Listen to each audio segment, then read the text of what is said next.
السلام علیکم ورحمۃ اللہ وبرکاتہ۔ پارہ نمبر 2 ہے سورۃ البقرہ، رکوع نمبر 10 اور آیت نمبر 219 کے بعد 216 کے بعد پارہ نمبر 2 ہے سورۃ البقرہ، رکوع نمبر 10 اور آیت نمبر 216 کے بعد۔ اعوذ باللہ من الشیطان الرجیم، بسم اللہ الرحمن الرحیم۔ یسألونک، وہ سوال کرتے ہیں آپ سے اے نبی صلی اللہ علیہ وآلہ وسلم، عن الشہر، ان کے بارے میں، الشہر خاص مہینے، الحرام خاص حرمت والے، خاص عزت والے کے۔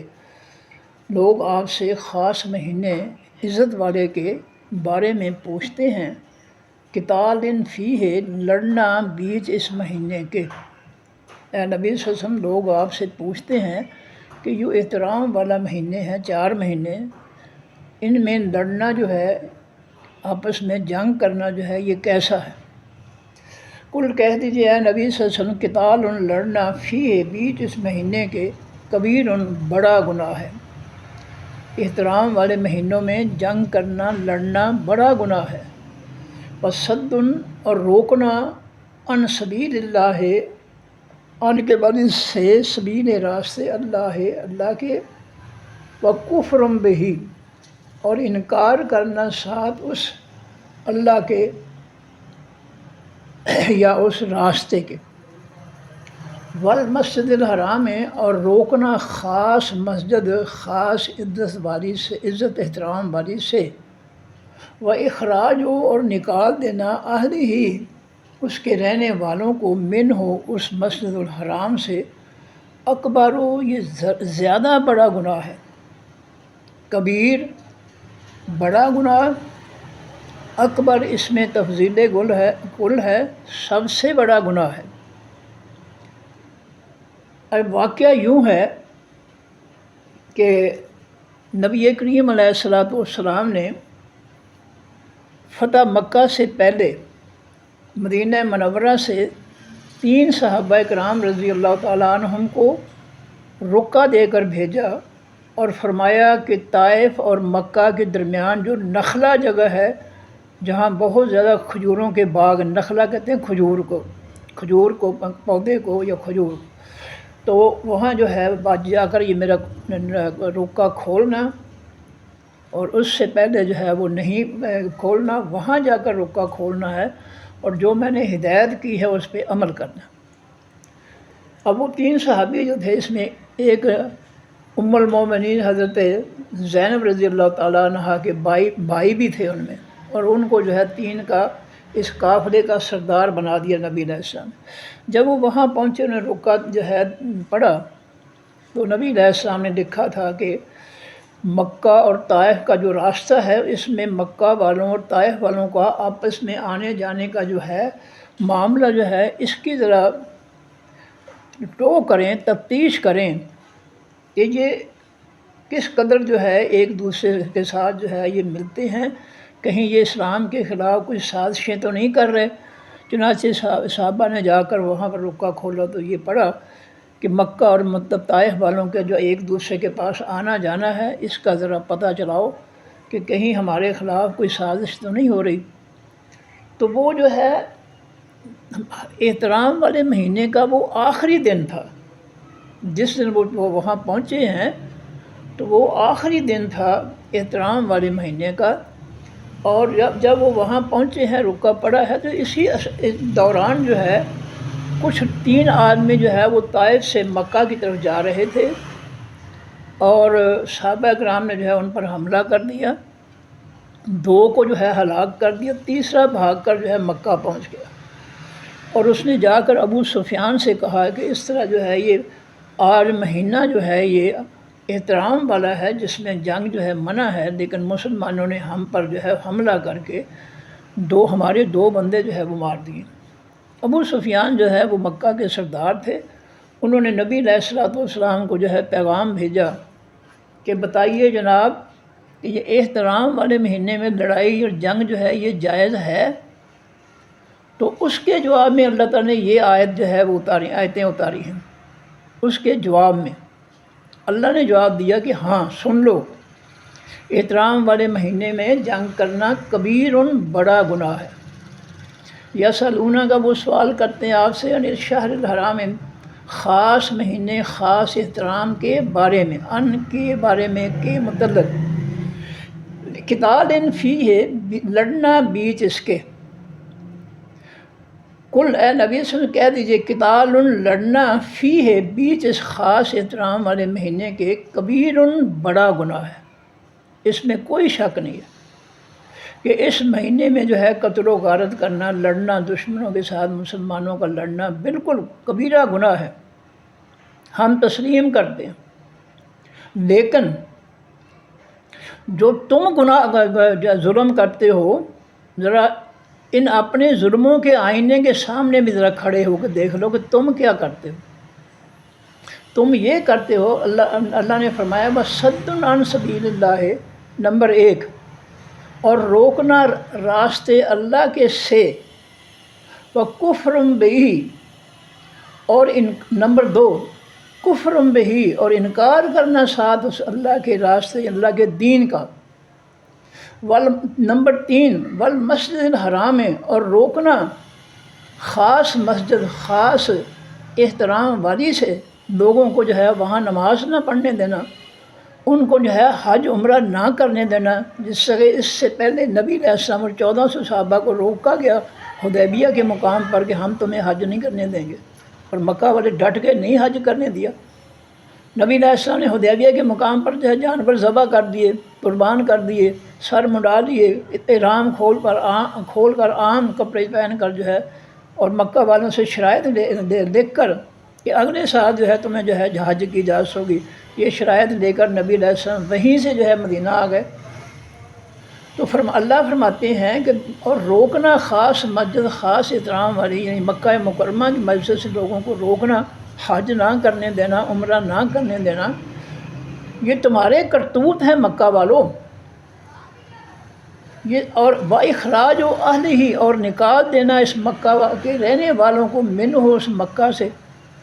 یہ 4-5 کام جو ہیں، یہ سارے کے سارے 5 کام جو ہیں یہ اکبر و زیادہ بڑے ہیں، زیادہ بڑے گناہ والے ہیں عند اللہ، پاس اللہ کے، جو تمہارے ساتھ نبی علیہ السلام کے صحابہ نے کیا ہے کہ آخری دن جو تھا مسجد الحرام کا 2 بندے مار دیے، اس میں کوئی شک نہیں ہے کہ ان کو یہ کام نہیں کرنا چاہیے تھا، بڑا گناہ ہے۔ لیکن جو تم کرتے ہو کہ تم جو ہے اللہ کے گھر سے جو ہے لوگوں کو اللہ کے دین سے، سبیل اللہ کے دین سے روکتے ہو، نمبر 2 تم اللہ کا کفر کرتے ہو، اللہ کے دین کا کفر کرتے ہو، نمبر 3 خاص مسجد احترام والی سے لوگوں کو جو ہے روکتے ہو، مسجد تک آنے نہیں دیتے، حج نہیں کرنے دیتے، عمرہ نہیں کرنے دیتے، اور اس مکہ سے جو ہے تم نے جو صحابہ کرام کو تشدد اور ظلم کر کے جو ہے ہجرت پر مجبور کیا، کہ ذرا اپنے کرتوت بھی دیکھ لو کہ یہ سارے تمہارے کرتوت جو ہیں یہ اکبر و زیادہ بڑے ہیں عند اللہ، اللہ کے ہاں۔ یہ 3 صحابہ کرام کا جرم جو ہے اس سے بڑھ کر جو تم نے جو ہے کیے ہیں جرم مسلمانوں کے ساتھ، یہ ان صحابہ کرام کے بڑے گناہ سے اکبر و سب سے زیادہ بڑے ہیں، اس میں تفضیل کل ہے، سپرلیٹو ڈگری۔ فرمایا کہ والفتنہ، تو اور حقیقی فتنہ، اکبر و سب سے بڑا گناہ ہے من القتل، اس قتل سے۔ اللہ نے اپنا فیصلہ سنا دیا کہ جو تم نے فتنے برپا کیے ہیں اسلام کے خلاف اور صحابہ کرام کو تشدد کر کے مکہ سے ہجرت کرنے پر مجبور کر دیا، اور نبی علیہ السلام اور صحابہ کرام کو تم نے حج بھی نہیں کرنے دیا، اللہ کے گھر تک نہیں پہنچنے دیا، اور تم جو ہے لوگوں کو اسلام سے روکتے ہو اور خود بھی اس کا کفر کرتے ہو، یہ تمہارے جرائم جو ہیں وہ زیادہ بڑے ہیں۔ یہ دیکھ لو، ٹھیک ہے انہوں نے بڑا گناہ کیا، لیکن تمہارے یہ سب کے سب گناہ جو ہیں جن میں فتنہ پایا جاتا ہے، جو امن اور سلامتی والے نہیں ہیں، جو حقیقی فتنے والے عمل ہیں، یہ بڑے ہیں، بڑے جرم ہیں، بڑے گناہ ہیں ان دو آدمیوں کے قتل سے۔ اللہ نے فیصلہ فرما دیا۔ ولا یزالون، اللہ فرماتی ہے اور نہیں وہ زائل ہوں گے کافر، نہیں ٹلیں گے کافر، نہیں باز آئیں گے کافر، یقاتلونکم، کہ وہ لڑتے رہیں گے تمہارے ساتھ۔ اللہ نے فرمایا میرے نبی صلی اللہ علیہ وسلم اور میرے نبی کے ماننے والوں سن لو، قیامت تک یہ کافر جو ہے تمہارے ساتھ لڑتے رہیں گے، یہ باز نہیں آئیں گے، یہ ٹلیں گے نہیں۔ یہ جو ہے جنگ کی، لڑائی کی، ظلم کی آگ جو ہے یہ بھڑکاتے رہیں گے مسلمانوں کے خلاف۔ اب دیکھ لیں قرآن جو ہے کیا کہہ رہا ہے، اور ہماری ان سے دوستیاں ہیں اور ہم نے ان کے فتنے مسلط کر رکھے ہیں اللہ کی مخلوق پر، اور جو حشر کیا ہے ہم نے اس مخلوق کا وہ ہمارے سامنے ہے کافروں کے فتنے سے۔ فرمایا حتیٰ یردوکم، جہاں تک کہ وہ لوٹ آ دیں تم کو، پھیر دیں تم کو، ان دینکم، تمہارے دین سے۔ ان کی کوشش قیامت تک یہی رہے گی کافروں کی کہ وہ تمہارے ساتھ اس لیے لڑتے رہیں گے کہ تمہیں وہ دین اسلام سے پھیر کر کفر کی طرف لے جائیں۔ ان استطاعوا، اگر وہ طاقت رکھیں گے، اگر ان کے اندر طاقت ہوئی، اللہ مومنین کے ساتھ ہے، اللہ مومنین کا ساتھ دینے والا ہے قیامت تک۔ اگر ان کے اندر طاقت ہوئی تو وہ جو ہے تمہارے ساتھ لڑائی کر کے تمہیں اسلام سے پھیر کر کفر کی طرف لے جائیں گے، اگر ان کے پاس طاقت ہے۔ فرمایا کہ وَمَن يَرْتَدِدْ، اور سن لو جو شخص پھر جائے گا، مرتد ہو جائے گا، یعنی اسلام چھوڑ کر کفر کی طرف چلا جائے گا۔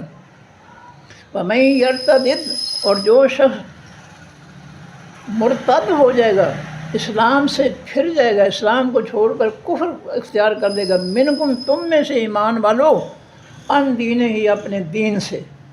یاد رکھو، تم بھی سن لو کہ کافروں کے سے ڈر کر، خوف زدہ ہو کر قیامت تک کے مسلمانوں سن لو، جو شخص کافروں سے ڈر کر جو ہے اسلام چھوڑ کر کفر کی طرف جائے گا، فیمت، پس وہ مرے گا، وہو کافر، اس حالت میں کہ وہ کافر ہی رہا، مرتے دم تک وہ کافر ہی رہا، تو پھر اس کا انجام سن لو، فاولئک، پس یہ لوگ، حبطت، ضائع ہو گئے، اعمالہم، ان کے عمل، ان کی کلمہ پڑھنے کے بعد جتنی بھی نیکیاں کی ہیں سب برباد ہو گئیں، سب مٹ گئیں کفر کی وجہ سے۔ جب انہوں نے دین اسلام قبول کرنے کے بعد پھر اس سے جو ہے وہ مرتد ہو گئے، پھر گئے اسلام سے اور کفر کی طرف چلے گئے۔ فرمایا اسلام کے دور میں جو بھی انہوں نے نیکیاں کی تھیں وہ سب حبطت، ضائع ہو گئے، پھر دنیا بیچ اس دنیا کے، ان کے دنیا میں نیکیاں بھی برباد، اور پھر آخرت، آخرت میں بھی برباد۔ ان نیکیوں کا نہ انہیں دنیا میں کوئی اجر و ثواب ملے گا، اور نہ ان کو قیامت کے دن آخرت کی زندگی میں کوئی ثواب ملے گا۔ وَأُولَٰئِکَ، اور یہ لوگ، اصحاب النار، ساتھی ہیں خاص آگ کے، ہم فیہا خالدون، وہ بیچ اس آگ کے ہمیشہ رہنے والے ہیں۔ ان الذین، بے شک وہ لوگ، آمنوا، جو ایمان لائے، والذین، اور وہ لوگ، ہاجروا، جنہوں نے ہجرت کی، وجاہدوا، انہوں نے جہاد کیا، فی سبیل اللہ، بیچ راستے اللہ تعالیٰ کے، اللہ کے دین کی سلامتی کے لیے، کافروں کی یلغار کے مقابلے میں جہاد کیا، ہجرت کی ایمان لانے کے بعد۔ اب ان کا کیا ہے رزلٹ؟ اولئک، یہ لوگ، یرجون، امید رکھتے ہیں، رحمت اللہ، رحمت اللہ تعالیٰ کی، جو ایمان لانے کے بعد ہجرت کرتے ہیں۔ کافر انہیں نہیں، جیسا مکہ والوں نے ہجرت کی اور پھر اس کے بعد انہوں نے اللہ کے راستے میں کافروں سے جہاد کیا مکہ والوں سے، تو یہ لوگ جو ہے ان کا کیا رزلٹ ہے؟ اولئک، یہ لوگ، یرجون، امید رکھتے ہیں، رحمت اللہ، اللہ کی رحمت کی، واللہ غفور الرحیم، اور اللہ تعالیٰ بہت بخشنے والا ہے، بہت زیادہ رحم کرنے والا ہے۔ یسألونک، کا وہ سوال کرتے ہیں آپ سے اے نبی صلی اللہ علیہ وسلم، عن الخمر، حقیقی شراب کے بارے میں۔ ان کے معنی کے بارے میں، کے مطلب سے، مطلب الامر کے معنی حقیقی شراب، والمیسر، اور حقیقی جوئے کے بارے میں۔ اے نبی صلی اللہ علیہ وسلم، لوگ آپ سے حقیقی شراب اور حقیقی جوئے کے بارے میں پوچھتے ہیں۔ کل، آپ کہہ دیں صلی اللہ اے نبی صلی اللہ علیہ وسلم، فیہما، بیچ ان دونوں چیزوں کے، اسم کبیر، گناہ ہے بڑا۔ شراب پینا، جوا کھیلنا، یہ دونوں جو ہے یہ بڑے گناہ ہیں۔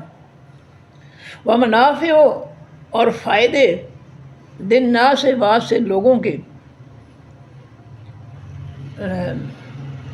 ومنافع، اور فائدے ہیں۔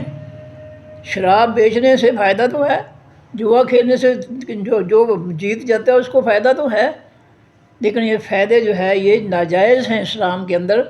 فرمایا للناس، لوگوں کے لیے جو ہے یہ بڑے گناہ کے کام ہیں، شراب پینا اور جوا کھیلنا۔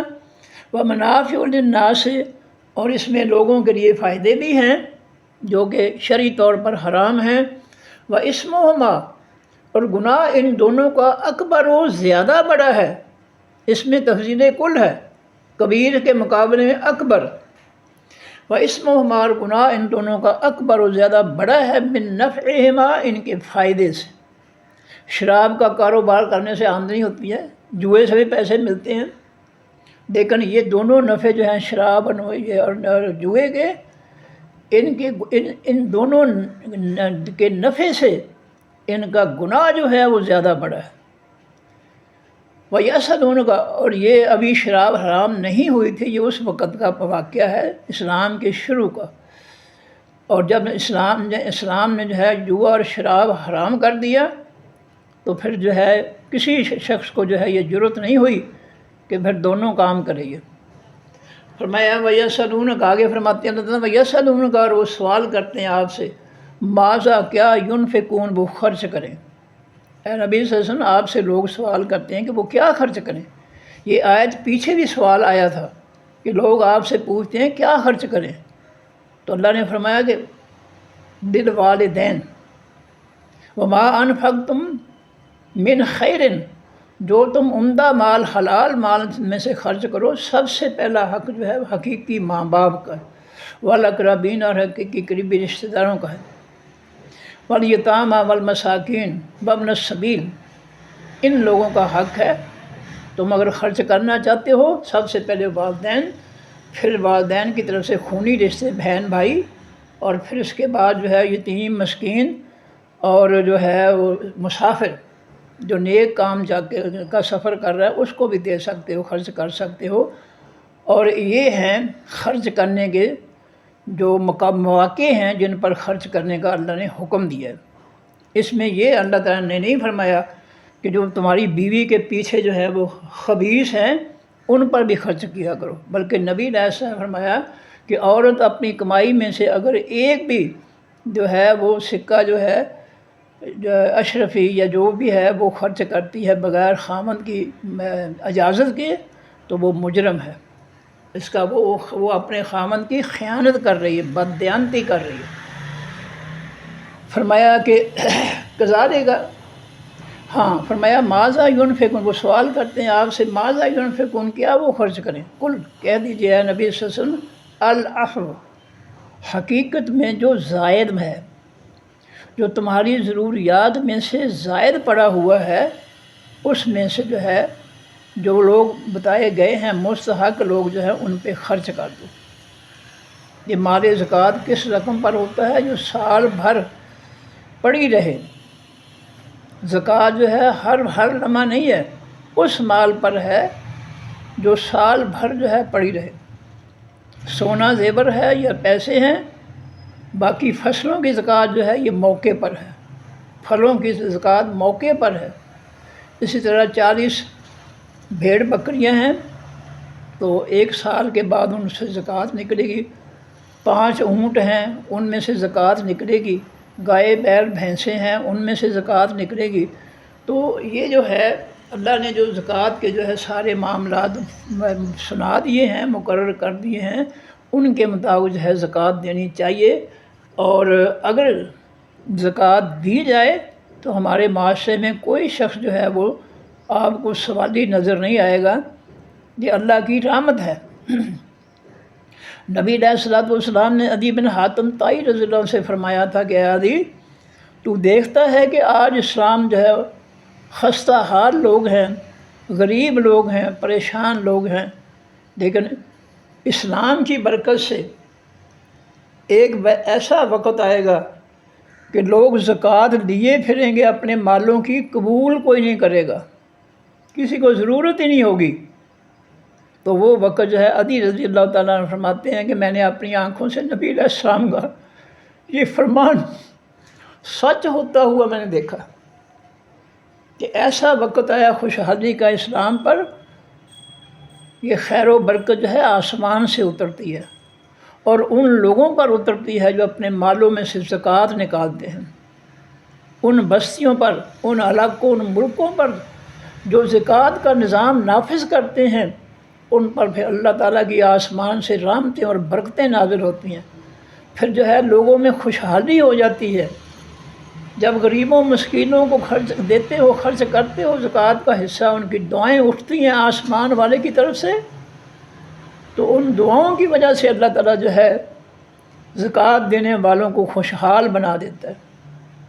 تو یہ نبی علیہ السلام نے حضرت عدی بن حاتم طائی سے جو فرمایا تھا کہ کبھی آج تو وہ غربت ہے، غریب لوگ ہیں، مسکین ہیں مسلمان جو ہیں، اور کبھی اللہ تعالیٰ کی ایسی رحمت ہوگی، اتنا مال و دولت اللہ تعالیٰ دیں گے ان کو جہاد کی برکت سے۔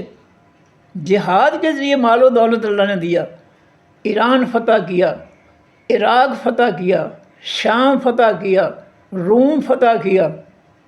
ان فتوحات میں بہت سا مال غنیمت آیا اور جزیرۃ العرب کی حکومت جو تھی، حکمران علاقے جو تھے وہ خوشحال ہو گئے، بہت دولت آ گئی، اتنی کہ زکوٰۃ لینے والا کوئی بھی نہیں تھا، خوشحال ہو گئے سب کے سب۔ یہ نسخہ جو ہے اللہ کے رسول صلی اللہ علیہ وسلم نے دیا ہے، اور ہم جو ہے کنجوسی کرتے ہیں، غریبوں کا جو حق مقرر ہے وہ نہیں دیتے ان کو، ہم غریبوں کا حق کھا جاتے ہیں،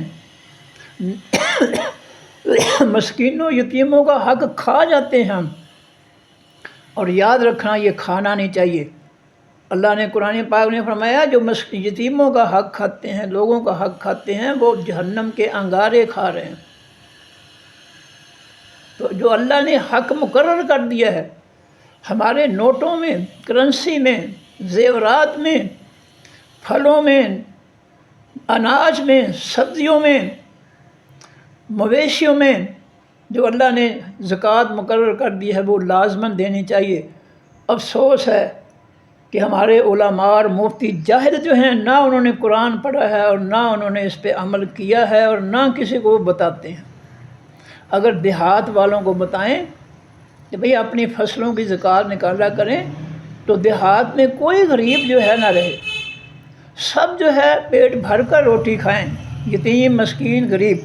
اس طرح شہروں میں اتنی دولت ہے، اتنے زیورات ہیں کہ اگر سارے لوگ جو ہے زکوٰۃ نکالیں تو شہروں کے لوگ جو ہے غریب مسکین یتیم لوگ جو ہے وہ کبھی بھوکے نہ مریں۔ تو یہ ہمارے جعلی علماء اور مفتیوں کا قصور ہے کہ انہوں نے نہ قرآن پڑھا، ان کو قرآن پڑھے بغیر ہی وہ عالم اور مفتی بنے پھرتے ہیں، ان کو ان کے مسائل کا پتہ ہی نہیں ہے، قرآن نہیں پڑھتے ہیں۔ یہ میں الزام نہیں لگا رہا ہوں، اللہ خود کہہ رہا ہے۔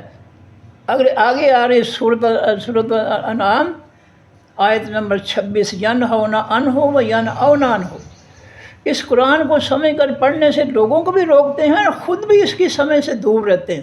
یہ اللہ کہہ رہا ہے، اللہ میں آیت کا حوالہ دے رہا ہوں۔ یہ نہ سمجھنا کہ بابا جی پاگل ہو گئے، بولی جاندے ہیں، پتہ نہیں کی ہو گیا، نہیں، ایسی بات نہیں ہے، میں حوالہ دے رہا ہوں قرآن پاک۔ تو اگر لوگوں کو جو ہے لوگوں کو زکوٰۃ کا مسئلہ بتایا جائے اور وہ زکوٰۃ دیں تو کوئی بھوک نہیں رہے گی، مٹ جائے گی اس معاشرے سے بھوک۔ لیکن یہ جعلی علماء اور جعلی مفتی یہ خود ہی کھا جاتے ہیں، لوگوں کو مسئلہ نہیں بتاتے، حق چھپا لیتے ہیں کہ زکوٰۃ جو ہے غریبوں کو۔ اگر مولوی جو ہے وہ کہے بھی زکوٰۃ جو ہے اپنے محلے کے غریبوں مسکینوں یتیموں میں کرو، تو مولوی کو کیا ملا؟ مولوی تو وہ کام بتائے گا جس میں اس کا اپنے پیٹ کا مسئلہ حل ہوگا، وہ مسئلہ وہ بتائے گا کہ پکا کر کھلاؤ جی، مر جائے کوئی تو اتنے دن کھلاؤ، وہ تو ایسا مسئلہ بتائے گا جس میں اس کے اپنے پیٹ کا مسئلہ حل ہوگا۔ جس میں غریبوں کا مسئلہ ہے وہ تو مسئلہ بتاتے ہی نہیں وہ لوگوں کو، وہ تو حق چھپا لیتا ہے، وہ تو اس کو تو حسد لے بیٹھا ہے کہ ہمارے مقابلے میں یتیم آ گئے ہیں، غریب آ گئے ہیں، مسکین آ گئے ہیں کھانے کے لیے، وہ تو نہیں بتائے گا، وہ جاہد ہے، اس کے دل میں حسد ہے غریبوں کا۔ فرمایا کہ کل کہہ دیجیے العفو جو زائد ہے، جو تمہارے اپنے اخراجات سے زائد ہے اس میں سے جو ہے تم جو ہے غریبوں مسکینوں یتیموں پر خرچ کرو۔ اور یہ جو زکوٰۃ وغیرہ ہے یہ ماں باپ کے پر نہیں لگتی ہے، ماں باپ کا حق ہے ان کو اپنی کمائی سے کھلائیں۔ ہاں بہن بھائی اگر کوئی جو ہے غریب ہیں خستہ حال ہے ان کو دی جا سکتی ہے، عورت جو ہے وہ صاحب حیثیت ہے، آدمی جو ہے وہ غریب ہے بیچارہ، تو عورت جو ہے اپنی زکوٰۃ میں سے اپنے خامد کو دے سکتی ہے۔ تو بہرحال یہ زکوٰۃ کا نظام جو اللہ نے بیان فرمایا خرچ کرنے کا کہ جو زائد ہے اس میں سے جو ہے غریبوں مسکینوں مستحق لوگوں کو کھلا دیا کرو۔ کذالک اسی طرح یبین اللہ کھول کر بیان کرتا ہے، وضاحت سے بیان کرتا ہے اللہ تعالیٰ لکم واسطہ تمہارے الآیات، یہ تمام حکم فیصلے نصیحتیں، لعلکم تتفکرون تاکہ تم غور و فکر کرو، ان باتوں کو سمجھ کر پڑھو قرآن پاک کو، تو پھر اس کے بعد سوچ بچار کرو کہ ہم نے کیا کرنا ہے اور کیا نہیں کرنا ہے، ہمیں کس کام کے کرنے کا حکم دیا گیا ہے یہ غور و فکر کرنا ہے۔ تو جب قرآن سمجھ کر پڑھیں گے نہیں تو غور و فکر کہاں سے آ جائے گا؟ قرآن سمجھ کر پڑھیں گے تو پھر ہم سوچیں گے کہ اللہ نے جو ہے غریبوں مسکینوں پر خرچ کرنے کا حکم دیا ہے، میں تو کرتا نہیں ہوں لہٰذا مجھے کرنا چاہیے۔ تو جب پتہ ہی نہیں ہے دین کا تو غور و فکر کہاں سے آئے گا؟ فرمایا کہ لعلکم تتفکرون تاکہ تم غور و فکر کرو فی دنیا بیچ اس خاص دنیا کے والآخرہ بیچ آخرت کے۔ اس قرآن کو سمجھ کر پڑھو پھر تمہیں پتہ چلے گا کہ ہم نے دنیا میں کیا کرنا ہے اور آخرت کی تیاری ہم نے کس طرح کرنی ہے، دنیا میں کس طرح رہنا ہے اور اگلی زندگی جو ہے اس کے لیے ہم نے کیا کرنا ہے تاکہ وہ ہماری زندگی پرسکون ہو جائے۔ آگے فرمایا وَيَسْأَلُونَكَ، اور وہ آپ سے سوال کرتے ہیں نبی صلی اللہ علیہ وسلم، عن الیتامیٰ، حقیقی یتیموں کے بارے میں، ان کے معنی کے بارے میں، کے متعلق سے متعلق، حقیقی یتیموں کے متعلق سوال کرتے ہیں لوگ۔ کل کہہ دیجئے اصلاح کرنا ہے لہم واسطے ان کے، خیر نیکی ہے، اصلاح کرنا واسطے ان کے خیر نیکی ہے۔ اب اللہ تعالیٰ نے اصلاح کی بات کی ہے، کھانے کی بات نہیں کی ہے، وہ تو پہلے ہو چکی، لیکن یہاں یہ ہے کہ یتیموں مسکینوں کو صرف کھلایا ہی نہ جائے بلکہ ان کی اصلاح بھی کی جائے، ان کو جو ہے اسلامی اصول اور ضابطے، ان کی اسلامی باتوں پر تربیت کی جائے۔ مثلا اگر آپ کسی کو زکوٰۃ دیتے ہیں تو ان کو یہ بھی نصیحت کریں بھئی نماز پڑھا کرو، قرآن پڑھا کرو، اللہ کو یاد کیا کرو، نصیحت بھی کریں، ورنہ یہ مسئلہ سننے اللہ کے نبی صلی اللہ علیہ وسلم فرماتے ہیں کہ فَلْيَأْكُلْ طَعَامَكُمُ الْأَبْرَارُ، تمہارا کھانا جو ہے حقیقی نیک لوگوں کو کھانا چاہیے، یعنی اپنا کھانا جو ہے نیک لوگوں کو، جو حقیقت میں نیک ہے ان کو کھلاؤ، جو نیک نہیں ہیں ان کو اپنا کھانا مت کھلاؤ، یہ حدیث ہے۔ فَلْيَأْكُلْ طَعَامَكُمُ الْأَبْرَارُ، تمہارا کھانا جو ہے وہ نیک لوگوں کو کھانا چاہیے۔ آپ کسی جو ہے شخص کو جو ہے مشرک شخص کو جو ہے پیسے دے دیتے ہیں، وہ جا کر جو ہے مزار پر جاتا ہے اور وہاں اس کے ٹکڑے میں ڈال دیتا ہے، اور وہ کھانے والے کون ہیں؟ جو مزار پر بیٹھے ہیں، وہ آپ نے تو جو ہے گناہ حاصل کر لیا۔ نیک آدمی کو کھلاؤ، اور نیک آدمی کون ہوتا ہے؟ سب سے پہلی بنیادی بات یہ ہے کہ نیک وہ ہوگا جس کا ایمان خالص ہوگا، جس کے ایمان میں ملاوٹ ہے، جس کا ایمان اللہ کے رسول اور ان کے حکموں اور ان کے دین پر صحیح نہیں ہے، درست نہیں ہے، اس کا عقیدہ خراب ہے، وہ نیک نہیں ہو سکتا۔ یاد رکھیں، نیکی پھوٹتی ہے لا الہ الا اللہ محمد رسول اللہ سے، ان دو چیزوں پر ایمان لانے سے نیکی برآمد ہوتی ہے۔ اللہ کو ماننا یعنی اللہ کے حکموں کو ماننا، اور محمد رسول اللہ کو ماننا کا مطلب کیا ہے کہ محمد رسول اللہ صلی اللہ علیہ وسلم کے فرامین کو ماننا اور آپ کے عمل کو، اسوہ حسنہ کو ماننا، کہ نبی علیہ السلام نے نماز اس طریقے سے پڑھی، آپ نے سیاست حکمرانی اس طریقے سے کی، سیاست حکمرانی میں اللہ کا آسمانی دین نافذ کیا، کافروں یہودیوں کا فتنہ نافذ نہیں کیا، ورنہ کلمہ پڑھنے کا کوئی فائدہ نہیں۔ تو ایسے لوگ جو اللہ کے رسول کی نافرمانی کرتے ہیں وہ نیک نہیں ہو سکتے۔ یاد رکھیں، دل میں جو ایمان ہے اس کے مطابق ہی عمل ہوتے ہیں، دل میں جو کچھ بھی ہے اس کے مطابق عمل ہوتے ہیں۔ ایک شخص کے دل میں جو ہے وہ یہودیت ہے، وہ ہندو ہے اندر سے، وہ مسجد میں نہیں جائے گا، وہ نماز نہیں پڑھے گا، وہ ہندو ہے، وہ مندر میں جائے گا، جو کچھ اس کے دل میں ہے اس کا عمل اس کے مطابق ہوگا۔ اور ہر شخص جو ہے اپنے عمل سے پہچانا جاتا ہے۔ ہندو پہچانا گیا کہ وہ مسجد میں نہیں گیا، مندر میں گیا۔ سکھ پہچان دیا گیا ہے کہ وہ مسجد میں نہیں گیا، اپنے جو ہے وہ عبادت خانے میں گیا۔ یہودی کی پہچان ہو گئی ہے کہ وہ نماز کے وقت مسجد میں نہیں گیا، وہ اپنے جو ہے وہ اپنے گیا، اپنی عبادت خانے میں گیا یا نہیں گیا، پر مسجد میں نہیں گیا، وہ مسلمان نہیں ہو سکتا۔ تو ہر شخص جو ہے وہ اپنے عمل سے پہچانا جاتا ہے۔ بڑے لوگ کہا کرتے تھے کہ ہر درخت جو ہے وہ اپنے پھل سے پہچانا جاتا ہے۔ ہم پھل دیکھ کر کہیں گے کہ یہ درخت جو ہے یہ آم کا درخت ہے، ہم اس درخت کا پھل دیکھ کر کہیں گے کہ یہ اخروٹ کا درخت ہے، ہم اس درخت کا پھل دیکھ کر کہیں گے یہ امرود کا درخت ہے۔ تو انسان جو ہے اپنے عمل سے پہچانا جاتا ہے۔ اگر اس کا عمل جو ہے وہ اچھا ہے تو سمجھ لیں کہ اس کے دل میں ایمان بھی بہتر ہے۔ تو فرمایا کہ حل یاکل طعامکم الابرار، تمہارا کھانا نیک لوگوں کو کھانا چاہیے، اور نیک وہی ہے جس کا عقیدہ ایمان درست ہو، اور ایمان درست ہوگا تو عمل بھی درست ہوگا، پھر ہم پہچان سکیں گے کہ واقعی یہ شخص جو ہے یہ نیک ہے، اس پہ خرچ کرنا چاہیے۔ اور جس کا عقیدہ درست نہیں ہے، ایمان درست نہیں ہے، وہ نیک نہیں ہو سکتا، کسی صورت میں نہیں ہو سکتا۔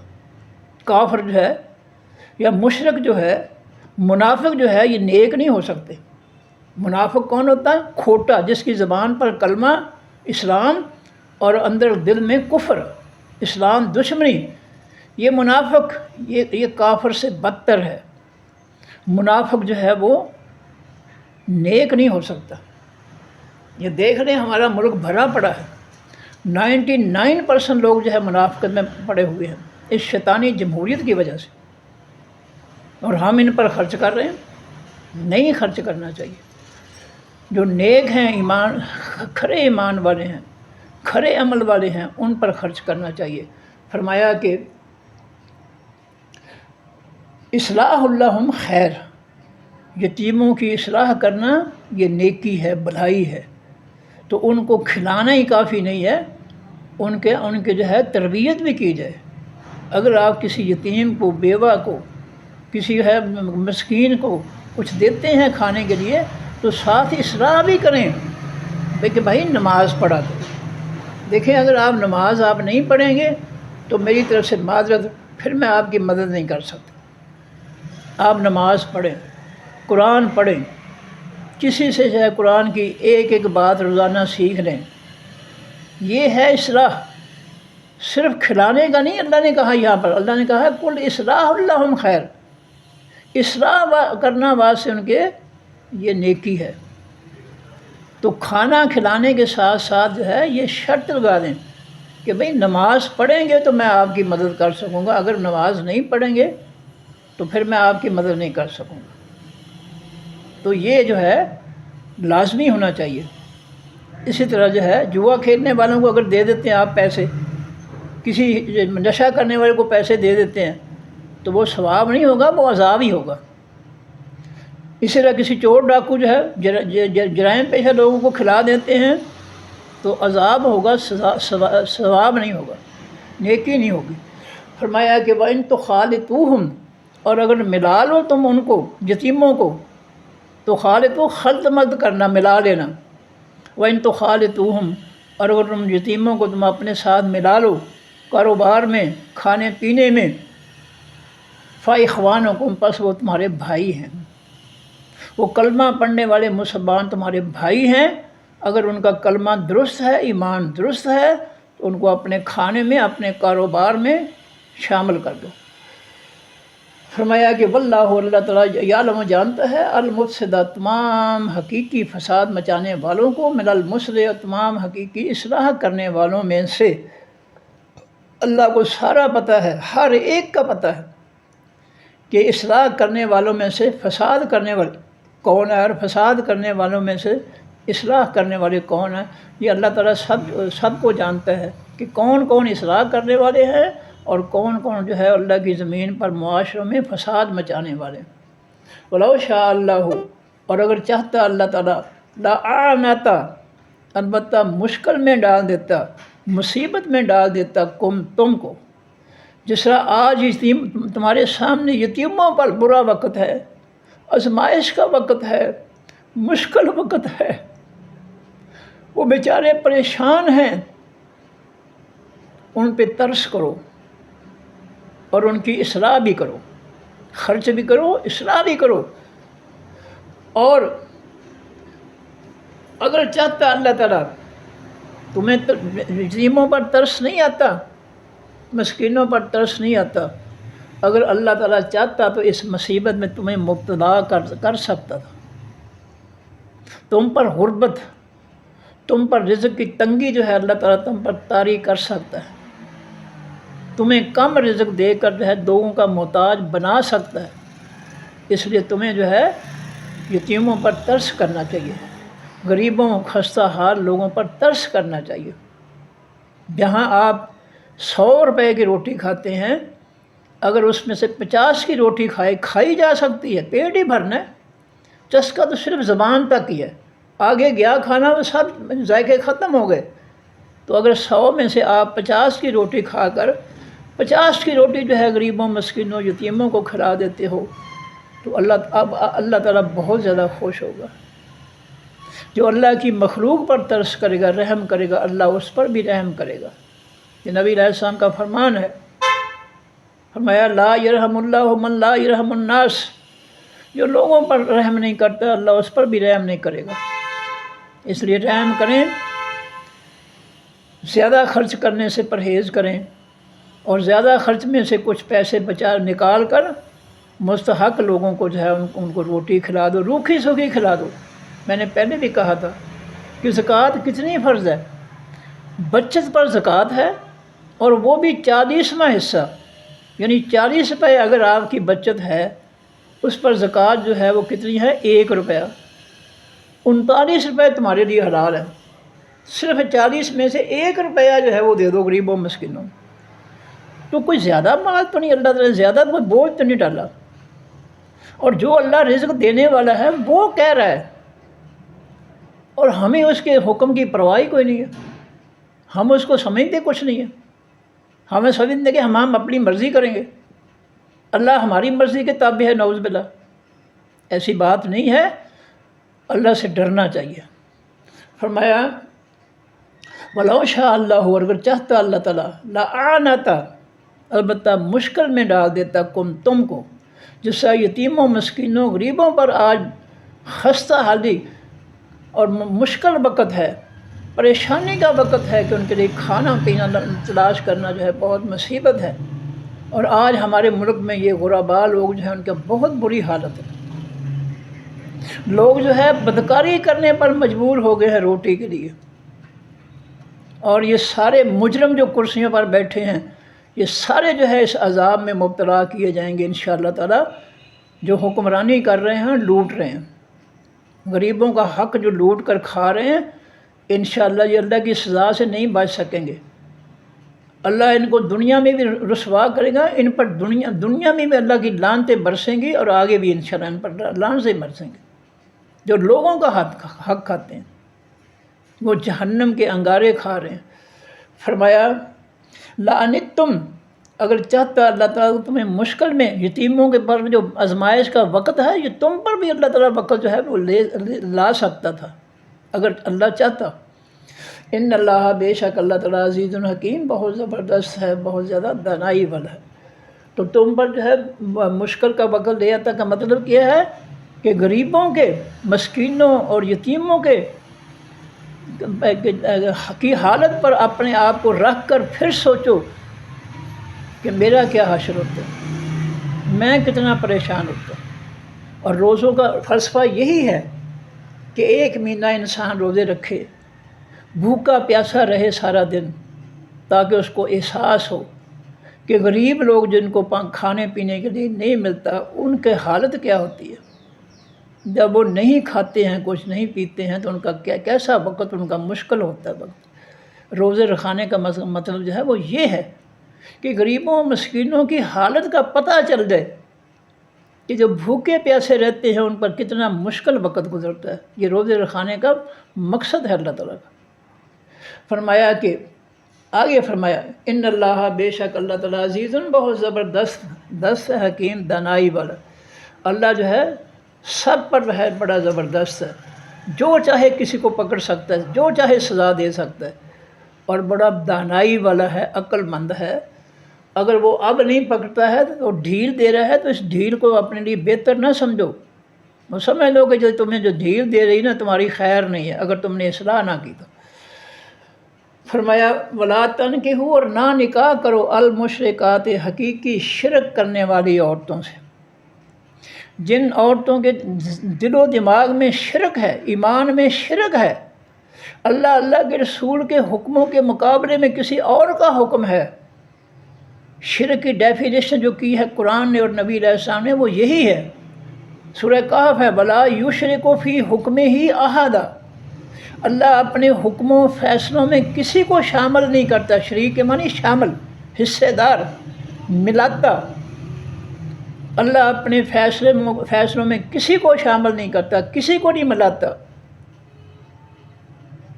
تو بنیادی جو لغت کے اعتبار سے جو ہے شرک ہے، اس کا یہ معنی ہے کہ جو ہے کسی کو جو ہے معاملات میں داخل ہو جانا، شریک ہو جانا، لیکن اس سے جو ہے مفہوم جو ہے وہ یہ ہے کہ اللہ کے حکموں کے مقابلے میں کسی اور کا حکم ماننا یہ شرک ہے۔ اور یہ نبی علیہ الصلوۃ والسلام نے تعریف جو ہے یہ سکھائی تھی عدی بن حاتم طائی رضی اللہ عنہ، جب انہوں نے کہا اللہ کے پیغمبر صلی اللہ علیہ وسلم، قرآن کہتا ہے کہ اتخذوا احبارهم ورهبانهم اربابا من دون اللہ، اللہ کے پیغمبر صلی اللہ علیہ وسلم، میں عیسائی ہوں، میں اپنی کتاب کا جو ہے کافی علم رکھتا ہوں، لیکن یہ قرآن نے کیا کہا ہے کہ یہود و نصارہ کے عالم جو ہے اور جو راہب ہیں وہ جو ہے وہ اللہ کے علاوہ رب بنے پھرتے ہیں۔ تو نبی یہ رب کیسے، ہم ان کو رب تو نہیں مانتے تھے۔ فرمایا اللہ کے نبی صلی اللہ علیہ وسلم نے یہی فرمایا تھا کہ کیا تم اللہ کے حکموں کے مقابلے میں ان کے حکم نہیں مانتے اپنے عالموں اور راہبوں کے؟ تو عرض کی اللہ کے رسول صلی اللہ علیہ وسلم یہ تو ہے، ہم اللہ کے مقابلے میں ان کے حکم مانتے تھے، یہ تو ٹھیک ہے۔ تو فرمایا یہی شرک ہے، یہی ان کو رب بنانا ہے۔ یہ جو ان کو رب بنایا جاتا ہے اسی کو شرک کہتے ہیں۔ رب تو کائنات کا اللہ تعالیٰ ہے، جب اس کے مقابلے میں کسی مخلوق میں سے کسی کو رب بنا لیا جائے، جیسے فرعون رب بنا پھرتا تھا، کیا حشر کیا اس کا اللہ تعالیٰ نے، اور اس کے ماننے والوں کو اللہ تعالیٰ نے کیسا حشر کیا۔ تو رب کے مقابلے میں کسی کا حکم ماننا یہ شرک ہے، کفر بھی ہے، شرک بھی ہے۔ کفر کیسے ہے کہ اس نے اللہ کے حق کا انکار کر کے اس نے مخلوق کو اللہ کا حق دے دیا۔ یہ ظلم بھی ہے کہ اللہ کا حق مخلوق کو دے دیا اور اللہ کے مکمل حق کا انکار بھی کیا کہ اللہ کے حق میں مخلوق کو داخل کر دیا۔ تو یہ شرک بھی ہے اور یہ کفر بھی ہے۔ تو فرمایا کہ مشرک عورت جو ہے اس سے نکاح نہ کرو، نبی علیہ حتیٰ یؤمنہ، یہاں تک کہ وہ ایمان لے آئے۔ جب تک مشرکہ عورت جو ہے وہ ایمان، خالص ایمان، کھرا ایمان نہ لے آئے، اس وقت اس کے ساتھ نکاح نہ کرو۔ اور سورہ یوسف کے آخر میں علیہ الصلوۃ والسلام کے آخر میں اللہ فرماتے ہیں کہ وما یؤمن اکثرهم باللہ الا وهم مشرکون، لوگوں کی اکثریت ایسی ہے کہ ایمان لانے کے بعد وہ شرک بھی کرتے ہیں. جیسے ہم کلمہ توحید بھی پڑھا ہے اور قبروں پر سجدے بھی کرتے ہیں، قبروں والوں کو داتا بنا لیا، مشکل کشا بن دیا، یہ سب شرک ہیں. ہم کلمہ بھی پڑھتے ہیں، نمازیں بھی پڑھتے ہیں، حج عمرے بھی کرتے ہیں، لیکن جو ہے اللہ کے علاوہ جو ہے مزاروں والوں کو جو ہے ان کو بھی ہم نے خدائی اختیارات دے رکھے ہیں. یہ شرک ہے، نہیں ہونا چاہیے. فرمایا کہ ایسی عورت جس کے ایمان میں شرک کی ملاوٹ ہے اس سے نکاح نہ کرنا جب تک وہ خالص ایمان والی نہ ہو جائے. ولا امتن، البتہ لونڈی مومنتن ایمان والی خیر بہتر ہے من مشرکۃ، شرک کرنے والی عورت سے. جو عورت کلمہ پڑھ کر شرک کرتی ہے، کلمہ پڑھ کر جو ہے داتا دربار جا کر سجدے کرتی ہے اور وہاں پتہ نہیں کیا کچھ کرتی ہے، جو اللہ کے علاوہ کسی اور کے سامنے جھکتی ہے یا جھکتا ہے، ایسی عورت کے ساتھ نکاح نہ کرنا، کیونکہ تمہارے بچوں کو بھی وہ شرک ہی سکھا دے گی. کیوں اللہ نے عورت کو پکڑا ہے کہ ایسی عورت جو مشرک ہے اس سے نکاح نہ کرنا؟ کیوں؟ کہ بچوں پر زیادہ اثر جو ہے ماؤں کا ہوتا ہے. بچوں کی زیادہ تربیت جو ہے وہ مائیں کرتی ہیں. آدمی تو بیچارہ سارا دن ذلیل ہوتا رہتا ہے روزی کے لیے، اور یہ گھر میں جو ہے بچوں کے جو چاہے ان کو سکھا دے، جو جھوٹ چاہے سکھا دے، جو سچ چاہے سکھا دے. تمہاری پھپھی بہت بری ہے، چچا تایا بہت برے ہیں، میری بہن جو ہے وہ تمہاری خیر خواہ، میری ماں جو ہے تمہاری نانی جو ہے بڑی خیر خواہ تمہاری. جھوٹ جو ہے وہ سکھاتی ہے. تربیت ماں کی ہوتی ہے، اس لیے اللہ نے کہا کہ ماں جو ہے مشرک نہیں ہونی چاہیے. ویسے تو باپ جو ہے، آگے باپ کا ذکر بھی ہے کہ وہ بھی مشرک نہیں ہونا چاہیے. تو فرمایا کہ ولا امۃ مومنۃ، البتہ لونڈی ایمان والی خیر بہتر ہے من مشرکۃ، شرک کرنے والی عورت سے. شرک کرنے والی عورت سے بہتر ہے کسی ایمان والی لونڈی سے شادی کر لو تو وہ عورت بہتر ہے. کم از کم بچوں کو ایمان تو دے گی، شرک تو نہیں دے گی. آگے فرمایا بلاؤ آجبتکم، اگرچہ وہ مشرکہ عورت تمہیں کتنی اچھی لگے، عجیب لگے، بھلی لگے، اچھی لگے، وہ شرک کرنے والی عورت جو ہے کتنی خوبصورت کیوں نہ ہو، کتنی مال و دولت والی کیوں نہ ہو، کتنی اعلیٰ خاندان کی کیوں نہ ہو، اس سے شادی نہ کرنا. وہ تمہیں جہنم کی طرف لے جائے گی. تمہاری اولاد کو بھی مشرک بنا کر جہنم کی طرف ہمیشہ کے لیے جہنم میں داخل کرے گی. یہ اللہ تعالیٰ فرما رہے ہیں. آگے فرمایا ولا تنکحوا، اور نہ تم نکاح کرو اپنی بیٹیوں کا، بہنوں کا، عزیزاؤں کا، جو تمہاری اپنی خاندانی رشتہ دار عورتیں ہیں، بیٹی ہے، بہن ہے، یا کوئی اور تمہاری ہے وہ اختیار میں ہے، پرورش میں ہے، اس کا تم نکاح نہ کرنا المشرکین، حقیقی شرک کرنے والوں سے. اب مرد آ گئے کہ ایسا مرد جس کے ایمان میں شرک ہے، وہ اللہ کے ساتھ کسی اور کو بھی ملاتا ہے، وہ جو ہے وہ قبروں پر بھی جاتا ہے، اس کا عقیدہ خراب ہے، برباد ہے. اس کو اپنی بیٹی یا اپنی بہن یا کسی عزیزہ جو ہے اس کے نکاح میں نہ دو، ورنہ وہ اس کو بھی مشرک بنا دے گا. مشرک مرد سے بھی شادی نہ کرنا اپنی عزیزہ کی. فرمایا کہ ولا تنکحوا، اوپر تھا ولا تنکحوا، تا پر زبر ہو تو اپنا نکاح نہ کرو مشرکہ عورتوں سے، اور تا پر پیش ہو گئی ہے تو دوسروں کا نکاح، دوسروں سے مراد ہے اپنی بیٹی، اپنی بہن، اپنی عزیزہ کا نکاح نہ کرو مشرک مردوں سے. جس مرد کے ایمان میں شرک ہے، قبروں کا ہے، غیر اللہ کا کوئی تصور ہے، اس کو اپنی بیٹی یا اپنی بہن یا اپنی عزیزہ اس کے نکاح میں نہ دو، وہ اس کو بھی مشرک بنا دے گا. خواہ وہ جتنا قرآن پڑھی ہو، ترجمہ پڑھی ہو، تشریح پڑھی ہو، اس کی صحبت میں رہ کر جو ہے وہ بھی مشرک ہو جائے گی۔ اور فرمایا کہ حتیٰ یؤمنوا، یہاں تک کہ وہ ایمان لے آئیں۔ جب تک مرد جو ہے ایمان نہ لے آئے، شرک کو چھوڑے نہ، اس وقت تک اس کو اپنی کسی بیٹی، بہن، کسی عزیزہ جو ہے اس کے نکاح میں نہ دو، ورنہ وہ اس کو بھی مشرک بنا کر جہنم میں لے جائے گا۔ ولا عبد، اور البتہ غلام، مومن، ایمان والا، خیر بہتر ہے من مشرک، شرک کرنے والے مرد سے۔ اور سورۃ احزاب کے اندر اللہ تعالیٰ نے زانی مرد اور زانی عورت کو مشرک کے ساتھ ملایا ہے۔ سورہ احزاب کا حوالہ دے رہا ہوں، آج ہی نکال کر دیکھنے اپنی آنکھوں سے، وہاں اللہ تعالیٰ نے دونوں کو اکٹھا کیا کہ کوئی ایمان والا جو ہے کسی مشرک مرد یا کسی زانی مرد سے جو ہے وہ کوئی عورت جو ہے ایمان والی کسی زانی مرد یا مشرک مرد سے شادی نہ کرے، اور کوئی ایمان والا مرد کسی زانی عورت یا مشرکہ عورت سے جو ہے شادی نہ کرے۔ یہ سورہ احزاب کا حوالہ دے رہا ہوں۔ وہاں اللہ تعالیٰ نے مشرک کو زنا کرنے والوں کے ساتھ شامل کر دیا کہ زانی اور مشرک ایک جیسے ہیں، گندے ہیں۔ زنا سے بھی گندگی حاصل ہوتی ہے، شرک سے بھی گندگی، ناپاکی حاصل ہوتی ہے۔ تو جس کے ایمان میں شرک ہے، توحید نہیں ہے خالص، اس کے ساتھ رشتہ نہ کرو، خواہ وہ عورت ہے یا وہ مرد ہے۔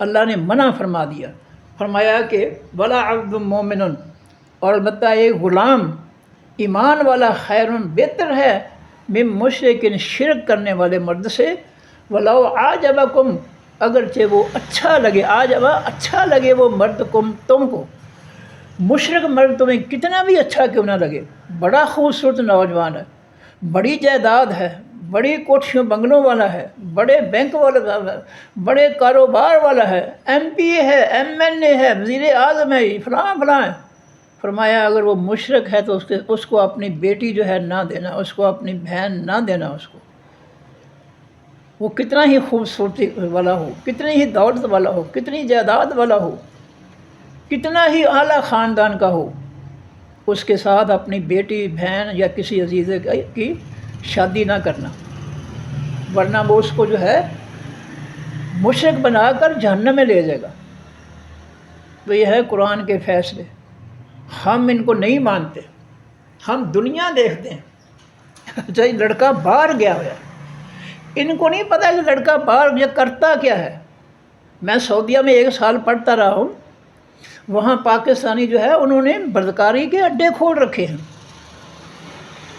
وہ بڑا جناب وہ عربی بن کر چوگا بن کر پاکستان آتے ہیں، جو بیٹھتے ہیں لوگوں کے اندر تو کہتے ہیں جی میرا بڑا کاروبار ہے، وہاں پر جو ہے وہ میں عربیوں کے ساتھ مل کر کاروبار کرتا ہوں، اور بھولے بھالے آدمی جو ہے وہ سمجھتے ہیں کہ کاروبار کا مطلب تجارت ہے،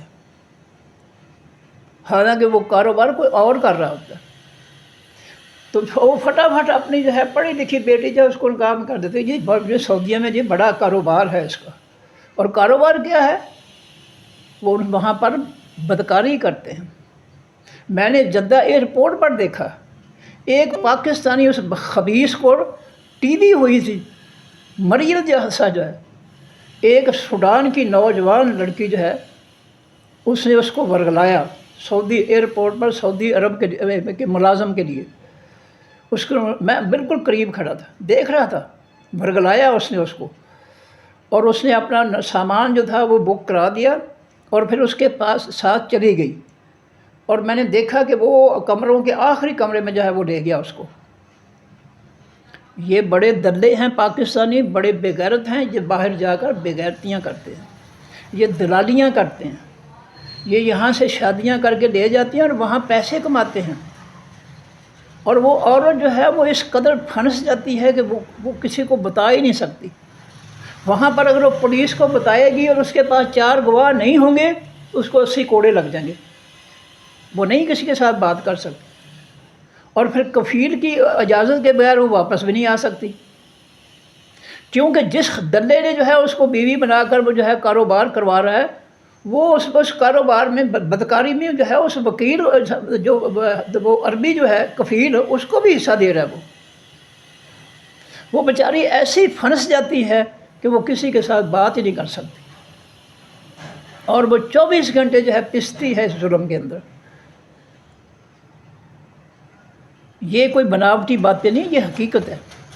ہمارے ساتھ ایک ملیشیا کا جو ہے اسٹوڈنٹ آیا، پہلی رات جو ہے وہ پہلا دن جو ہے وہ یونیورسٹی میں آیا، واپس گیا تو بیوی کو ساتھ لایا تھا، اس کو جو ہے مکان میں چھوڑ کر کلاس میں آ گیا یونیورسٹی میں، واپس گیا تو بیوی نے سنایا کہ جی یہ عربی کے جو محلے کے نوجوان لڑکے ہیں انہوں نے میرے ساتھ جو ہے زیادتی کی ہے، جنسی زیادتی کی ہے۔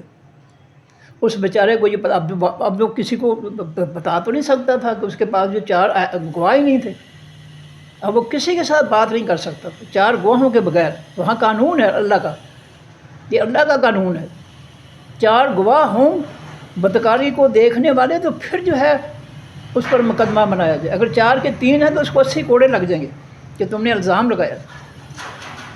تو وہ شخص جو تھا اس کو جب بیوی نے بتایا کہ میرے ساتھ تو آپ کی غیر حاضری میں یہ ہو گیا، تو وہ فوراً جو ہے یونیورسٹی گیا، اس نے یونیورسٹی سے درخواست کی کہ مجھے واپس جانے کی اجازت دی جائے۔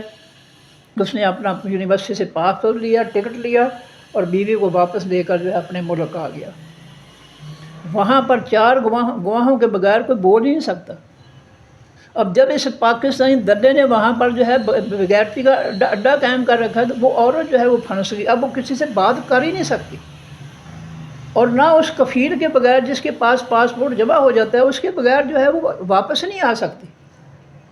تو اس لیے ہم جو ہے کہتے ہیں جی لڑکا جو ہے باہر گیا جی، اور یہ لڑکا جی فلاں ملک میں ہوتا ہے، بھئی وہ لڑکا کرتا کیا ہے؟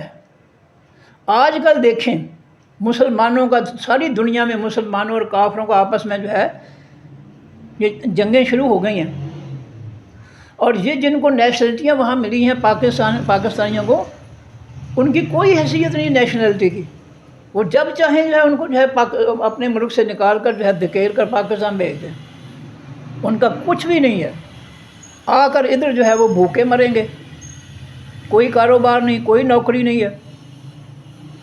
تو یہ ہماری جو ہے نادانی جو ہے، نبی علیہ السلام نے فرمایا کہ دارالکفر کی طرف نہ جاؤ، کافروں کے ملکوں میں نہ جاؤ، ان کا ماحول اچھا نہیں ہے، کیونکہ حکمرانی ان کی ہے، اس لیے ساری گندگیاں غلاظتیں جو ہے وہ کافروں کے ہاتھ میں ہیں، تمہارے ہاتھ میں کچھ نہیں ہے، اس لیے کافروں کے ملکوں میں نہ جاؤ۔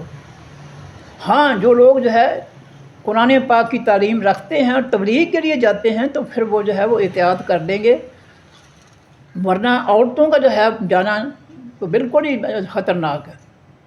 اور یہ جو 2-2 3-3 سال جو ہے بیویوں کو یہاں پاکستان میں رکھ کر وہاں جو ہے وہ رہتے ہیں، وہ وہاں بہت کچھ کرتے ہیں، وہ سب کام کر لیتے ہیں وہاں پر، ان کو سب شکار مل جاتا ہے وہاں پر، وہ بدکاریاں کرتے ہیں وہاں۔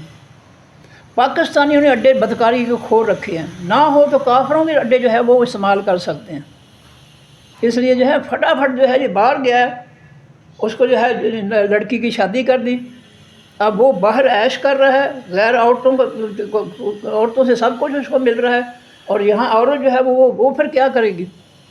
پھر یہاں پھر جو ہے وہ بیٹھ جاتی ہے، وہ یہاں پر الٹے کام شروع کر دیتی ہے۔ تو یہ جو ہے یہ ہماری، ہم صرف دنیا دیکھتے ہیں، قرآن کہتا ہے دنیا نہ دیکھو، انسان کی پاکیزگی دیکھو، کہ اس کا عقیدہ پاک ہو، عقیدہ اس کا درست ہو، اس کے ساتھ شادی کرو، مرد ہو یا عورت ہو۔ فرمایا کہ وَلَوْ أَعْجَبَكُمْ، اگرچہ وہ مشرک مرد ہے تمہیں کتنا بھی اچھا لگے، اس کے ساتھ اپنی بیٹی بہن کسی اس کا رشتہ نہ کرو۔ اولئک، یہ لوگ یدعون الی النار، ذرا غور کریں، یہ مشرک لوگ جو ہے دعوت دیتے ہیں طرف حقیقی آگ کی، یہ تمہیں جہنم کی طرف لے جائیں گے۔ جن کا عقیدہ خراب ہوا اور ان کو تم نے جو ہے بیٹی دے دی، بہن دے دی، یا ان کے ساتھ شادی کر لی، تو یاد رکھو یہ تمہیں جہنم لے جائیں گے۔ واللہ یدعو، اللہ تعالیٰ دعوت دیتا ہے الجنت، حقیقی جنت کی، والمغفرت، کی حقیقی بخشش کی، بإذنہ ہی، ساتھ اپنے حکم کے۔ اللہ تمہیں اس لیے یہ حکم دے رہا ہے کہ مشرکوں سے بچنا۔ اللہ چاہتا ہے کہ تمہارے گناہ بھی معاف کر دے اور تمہیں جنت میں ٹھکانہ دے، اس لیے اللہ تعالیٰ تمہیں مشرکین سے منع کر رہا ہے کہ مشرکوں سے جو ہے، جس کا عقیدہ صاف نہیں ہے، پختہ نہیں ہے ایمان، اس کے ساتھ شادی نہ کرنا، اپنی یا اپنی کسی عزیزہ کی۔ فرمایا وَيُبَيِّنُ اللَّهُ، وضاحت سے بیان کرتا ہے اللہ تعالیٰ آیات ہی، اپنی نصیحتیں، للناس، واسطے تمام لوگوں کے، لعلہم، تاکہ وہ یتذکرون، وہ نصیحت پکڑیں۔ ان اللہ کی باتوں سے، نصیحت کی باتوں سے نصیحت حاصل کرنی چاہیے کہ یہ دھوکے باز ہیں، فراڈ یہ ہیں، یہ شادیاں کر کر لے جاتی ہیں، وہاں دھندا کرواتے ہیں، پیسے جو ہے وہ کماتے ہیں وہاں پر، یہاں آ کر کہتے ہیں جی میں جی وہ بہت بڑا کاروبار ہے جی میرا، جی وہ دکان ہے، بقالہ ہے، یہ ہے، جھوٹ بولتے ہیں، اور باہر جا کر جو ہے اپنی بیویوں سے دھندا کرواتے ہیں۔ صدق اللہ العظیم۔ سبحانک اللہم و بحمدک، نشہد ان لا الہ الا انت، نستغفرک و نتوب الیک۔ السلام علیکم ورحمۃ اللہ وبرکاتہ۔ اللہ حافظ۔